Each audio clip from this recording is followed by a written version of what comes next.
If you thought that at this point it's impossible to do anything new with the zombie subgenre, We Bury the Dead has come along to prove you wrong.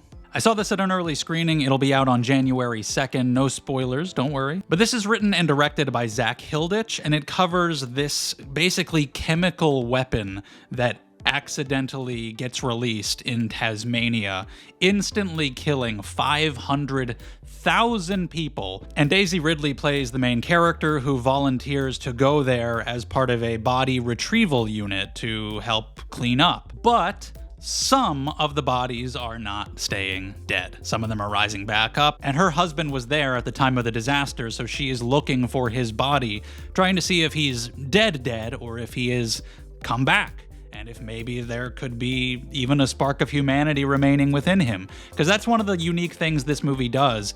It's not really horror. It has horror elements. It's a zombie survival thriller, more so. But you don't go to this for the typical thrills you would expect from a zombie film. There's only a very small percentage of the people who died that are coming back, and they have no idea why. It's all just completely open to speculation. And the ones that do come back, some of them will attack and become more aggressive over time, the way you would typically expect of zombies. Some of them just stand there and stare at you weirdly. And then some of them proceed to just do tasks that they would have also been doing if they were alive. And it's that kind of thing that really makes this stand out. When you see these zombies in these situations you don't normally expect to see them in, and it's kind of off-putting and awkward, and you're on edge. And you especially would be were you in that situation, like, I don't know, are you gonna snap at any moment? But it's also kind of like beautiful in its own weird way. When you see this person who has had the life drained out of them, and they look decaying and rotten and fucked up, and yet you can still see the humanity within them in some of the things that some of them are doing. And that's why Daisy Ridley's character is wondering, if I find my husband, will there be anything left of who he was in there? And she just needs to know. She needs that closure, so she's going on a journey across the area she's not supposed to be in to try to find where he was when he died. And Daisy Ridley is really good here. You also have Brenton Thwaites as this guy who tags along with her. I haven't seen him in anything in a pretty long time, but he's really good here. He's very entertaining. He's the type of character who has clearly a lot of problems. Like, you know, there's some shit going on in this guy's life. And they're kind of an interesting pair, with her, someone who's so laser focused on this one thing she's trying to do, and then him being more irreverent, not really giving a shit, drinking all the time. I liked the two of them together. We have some good practical effects. I really like the look of the zombies, even though it doesn't treat it as straightforward horror. The design of just the way they look like they have been affected by some kind of chemical weapon is sufficiently creepy. And honestly, the ones that just stand there are the creepiest of all, because again, puts you on edge. You're not really sure what they might do. And the worst part of it is that these zombies have a thing where they are constantly grinding their teeth. And oh my God, even thinking about it right now is viscerally upsetting to me. More so than any gore that you could have showed me. Just the sound of them constantly gnashing their teeth. Nasty, disturbing, genuinely. Great sound design, very good looking movie overall as well. I like what this did for this subgenre and giving me something a little more unique.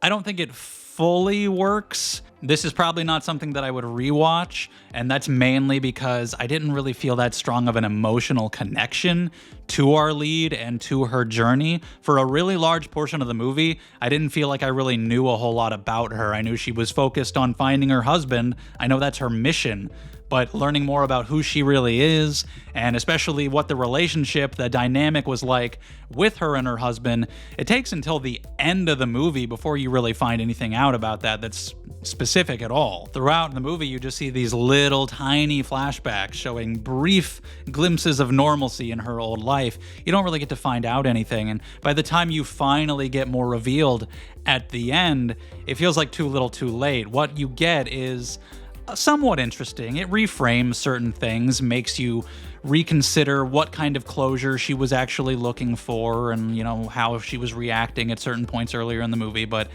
it's not really like that interesting to make the whole journey worth it, in my opinion. It feels like the kind of thing where I needed more earlier. There are parts of the story that I'm enjoying because of the world that it's established here and this unique way it's presenting the zombies, and some of the situations she finds herself in are very tense and quite disturbing when you see how other people have been affected by what happened here and how they're dealing with their own grief. It explores that in a really solid way. But her as a person and this emotional journey that she's on, I wish I had felt some kind of actual emotion by the time she reaches her destination at the end, and I wasn't there. And on the same token, Brenton Thwaites' character, like I said, you have clearly a lot going on with this guy. He's got issues.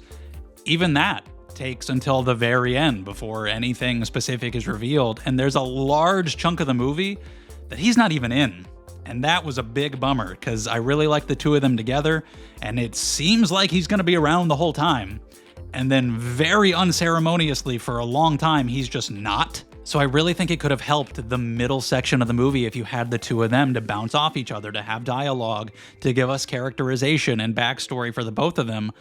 I don't think you really needed to save it until the end. There are certain scenes in the middle of the movie where she definitely needed to be alone, and I think you could have probably come up with ways to have that happen, but being alone for as long as she was, it's all to allow this payoff of these reveals at the end, and I just don't think they're strong enough reveals to carry the whole movie. And because of this, it also did feel like it dragged a little bit. Even though it was only 90 minutes, it felt a little bit slow because I wasn't as invested in the journey as I wish I had been.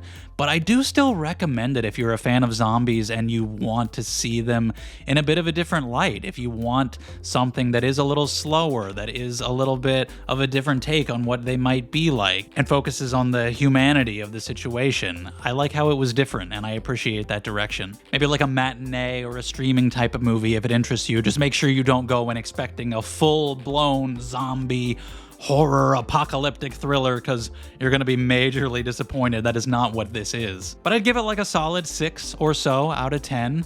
It's interesting as long as you know what you're getting into. But that was all just my opinion, of course, so leave yours down in the comments below and we can continue to talk about this film down there if you've seen it. Did you think this was a unique take on the zombie genre, or did it bore you? Did you get invested in the characters? Let me know everything. We can talk about it down there. Thank you so much for watching. If you enjoyed, leave a like, subscribe to the channel if you want to see more from me. I really appreciate it, and I hope to see you next time.